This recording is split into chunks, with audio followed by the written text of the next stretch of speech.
बच्चों, धातु और अधातुओं के बारे में मैंने आपको बताया था। आज मैं आपको धातुओं के रासायनिक गुणधर्म बता रही हूँ। पहला है ऑक्सीजन से क्रिया।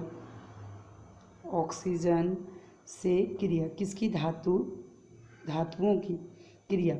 सभी धातुएं ऑक्सीजन से क्रिया करके धातु ऑक्साइड बनाती हैं। जैसे कॉपर है, ये ऑक्सीजन से क्रिया करेगा तो ये क्या बनेगा? CuO। इसे कहते हैं कॉपर ऑक्साइड। कॉपर सेकेंड मतलब इसकी ऑक्सीडेशन स्टेट है, एक भी होती है, दो भी होती है, इसलिए हमने लिख दिया ऑक्साइड। बेटा यह संतुलित नहीं है, ये दो है, दो को करने के लिए इसको दो से गुणा करेंगे, Cu भी दो हो गया, दो। इस प्रकार से यह रिएक्शन संतुलित है। दूसरी धातु एल्युमिनियम और O2, तो बेटा ये बनेगा Al2O3। अब देखिए O यहाँ दो है, यहाँ तीन है, तो दो और तीन का एलसीएम लेंगे तो तीन से इसको तीन दूना छः, दो तीन छः, दो दूना चार, चार ये है एल्युमिनियम ऑक्साइड। इस प्रकार से हमने ये ऑक्सीजन से क्रिया होगी। अब इनके बारे में बहुत ही इम्पोर्टेंट पॉइंट आपको हम बता रही हूँ। धातु ऑक्साइड क्षारीय प्रकृति के होते हैं। जितने भी ये धातु थे ऑक्साइड में इन्होंने ऑक्सीजन से जुड़ा तो ये धातु ऑक्साइड हुए। धातु ऑक्साइड कैसे होते हैं? क्षारकीय प्रकृति के होते हैं। लेकिन Al2O3 ZnO कुछ ऐसे ऑक्साइड होते हैं जो अम्लीय और क्षारकीय दोनों की भांति व्यवहार करते हैं। इन्हें उभयधर्मी ऑक्साइड कहते हैं। बहुत ज़्यादा आता है। उभयधर्मी ऑक्साइड क्या होते हैं? पहले तो याद कर लीजिए, धातु के ऑक्साइड क्षारकीय होते हैं, लेकिन कुछ धातु ऑक्साइड ऐसे होते हैं जो अम्ल और क्षार दोनों की भांति व्यवहार करते हैं, उन्हें उभयधर्मी ऑक्साइड कहते हैं। जैसे Al2O3 ZnO, ऐसे इनके दोनों अम्ल और क्षार दोनों किससे क्रिया करेंगे। जैसे बेटा अब हम कह रहे हैं कि Al2O3, अब ये HCl यह एक अम्ल से क्रिया करेगा। एक तो ये रिएक्शन देखेंगे, Al2O3 ये करेगा क्षार से रिएक्शन, एक ये रिएक्शन करेंगे। जब ये L से करेगा तो क्या बनेगा? AlCl3। AlCl3 ये तीन हो गए। अब आप बताइए Al2Cl3, ये दो से गुणा करेंगे क्योंकि Al दो है ना, ये दो, तीन दूना छः। बेटा ये H कितने हुए? छः। छः H और तीन O क्या बन गया? 3H2O। और इसी प्रकार ये करेंगे NaAlO2। NaAlO2। अब NaAlO2 है तो यहाँ पे अगर मैं इसको पूरा बैलेंस करूँ, Al दो हैं, मैं दो से गुणा करूँगी। Na दो हो गया भाई, दो से गुणा कर दिया। और अब आप देखिए O कितने हो गए? देखिए Al दो हैं, ये दो हो गए, Na दो, ये दो हो गए, O चार हो गए साइड। यहाँ कितने हैं? तीन दो पाँच, दो H और एक O क्या बन जाएगा? वाटर। तो आप देख रहे हैं ये अम्ल है, ये क्षार है। तो अम्ल और क्षार के साथ क्रिया करने का अर्थ है, जब ये अम्ल से क्रिया कर रहा है तो ये खुद में क्या है? क्षार, और ये किसकी तरह और कर रहा है? अम्ल। इसलिए अम्लीय और क्षारकीय दोनों होते हैं।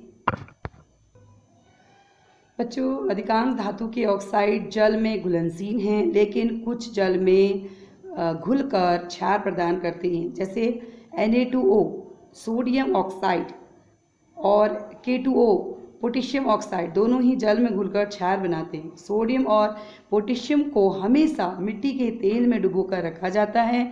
बहुत ज़्यादा आता है क्वेश्चन कि सोडियम और पोटेशियम को हमेशा मिट्टी के तेल में डुबोकर क्यों रखते हैं? क्योंकि ये खुले में ऑक्सीजन से क्रिया कर आग पकड़ लेते हैं। दूसरा है जल से अभिक्रिया। धातुएं जल से अभिक्रिया करके हाइड्रोजन और धातु ऑक्साइड बनाती हैं। हर प्रकार की अभिक्रिया अलग अलग होती है धातुओं की। जैसे सोडियम पोटेशियम ठंडे जल से क्रिया करते हैं।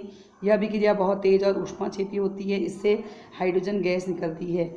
जैसे K पोटेशियम और H2O, तो क्या बन जाएगा? KOH और H2। बेटा ये आपका K है और H2O प्लस ताप ऊर्जा, इससे बहुत जो ऊर्जा निकलेगी उसको कहते हैं ताप ऊर्जा। ऐसे ही Na प्लस H2O, तो क्या बन जाएगा? NaOH plus H2। तो K प्लस H2O था, इसको बैलेंस करने के लिए दो, ये दो और ये दो, तो देखो दो K, दो दूना चार H, दो H और दो H। ताप ऊर्जा मतलब इस दौरान ऊष्मा भी बाहर निकलेगी, 2NaOH प्लस ताप ऊर्जा।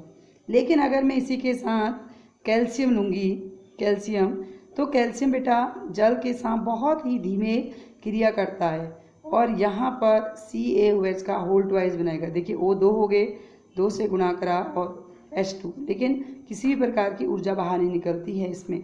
लेकिन जो H2 निकलता है यह कैल्शियम पे चिपक जाता है, इसके कारण कैल्शियम तैरता है।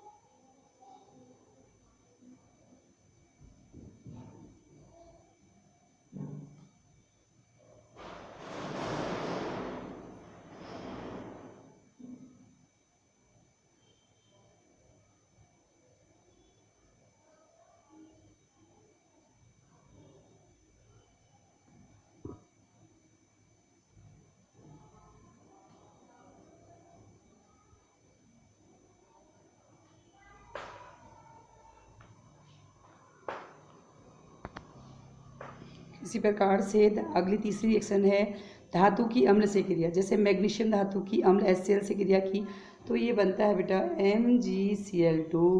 ये 2 हैं तो 2 से गुणा करेंगे और H2 मैग्नीशियम क्लोराइड।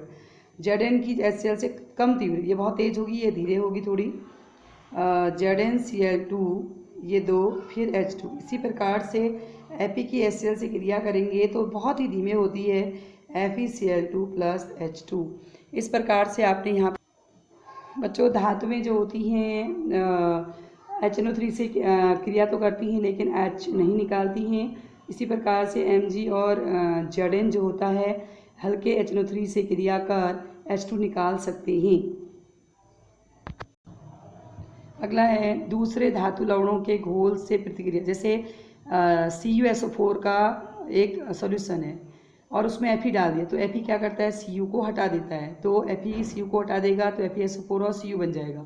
ये कलर से पता चला, जैसे इसका कलर स्लेटी होता है, ये नीला, ये हटा देगा। तो आखिर क्यों हटा रहा है? जो अधिक सक्रिय धातु कम सक्रिय धातु को उसके लवण से हटा, ये देखो कॉपर का लवण है, ये Fe कॉपर को हटा दे रहा है, इसका मतलब Fe अधिक सक्रिय है इसलिए ये हटा दे रहा है। लेकिन इसी के विपरीत में अगर Cu को FeSO4 के विलयन में डालेंगे कोई भी क्रिया नहीं होगी, क्योंकि यहाँ पर जो कॉपर है वो कम सक्रिय है Fe से, इसलिए हम उसको नहीं हटा पाएंगे।